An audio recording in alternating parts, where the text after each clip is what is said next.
What's your name? Brandon Rouse. Brandon, nice to meet you. Sean, how are you? Very good. Is this your first Comic-Con? It is, yes. I've lost my virginity. What do you think of Comic-Con? It's a wonderful place. It's bonkers, which in English is like crazy. It's mental. But it's such a lovely environment. There's so many people here that are just so creative and so talented and so passionate about so many things, and it's so accepting. Everyone's walking around with a smile on their face. Everyone's so excited. Everyone's so happy, and it's infectious. It's a really lovely time. So what can you tell me about your character on The Gifted? Well, Eclipse is a newly created character for the show. He doesn't exist within the X-Men mythology, although he may be related to some characters that you'll find out later on.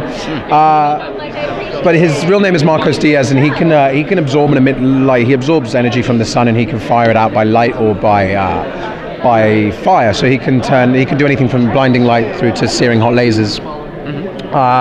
And he's a young boy from Bogota in Colombia, or was it? But not anymore. Was once a young boy in the past, obviously. And he gets exiled in this world that is so harsh on mutants, and where they're persecuted for having this gene. He lights up at a very young age in an incident, and his parents kick him out of the house, and he ventures in search of many things, but family being one of them, to the US, where the X-Men and the Brotherhood exist and other things. And he has to do a lot of hard things on the way to get there, and he has to do a lot of things that he's not proud of, but that he sort of thinks that are what's right in the time and circumstance. And he hooks up with Thunderbird and Polaris in this underground network, and they try to help and save other mutants. So can you tell me a little bit about what drew you both to this role and the X-Men universe? We've changed this role quite a bit, working through the process.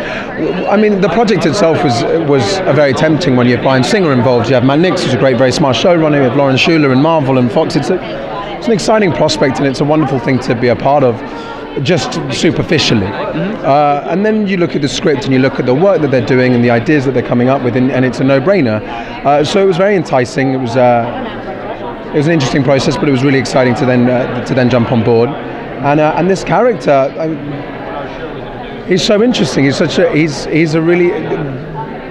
a troubled young man, and he's trying to do what's right in a world that's not doing right by him, and that he really wrestles with that. And there's what's great about the show. There's so many heroic moments. There's so many leader-based moments, and so much good that they're trying to do in a world that's trying to remove and strip them of all good things. And that's really interesting to do, and to see people try to come together and to be coerced or maybe manipulated into doing the wrong thing. They might go one way or the other, and sometimes they might get fed up, and maybe they can't control these powers. And that's an exciting thing to navigate and sort of explore. So if you ever had the chance to play one of the classical X-Men characters, who would you want to play and why? I mean, after watching Logan, you have to say that Wolverine is just an unbelievable transition. So I will say that. Jean Grey's pretty damn cool as well. There's some really, really, really cool characters. But actually, I would go with Wolverine on the basis of the story. That Hugh Jackman's performance is astonishing, and just his transition and there's something so heart-wrenching about that aging, dying, strong, beating heart that he has, and it's that would be really fun. Yeah. I want to thank you so much for your time. Thank you very much. Thanks. I appreciate it. Thanks.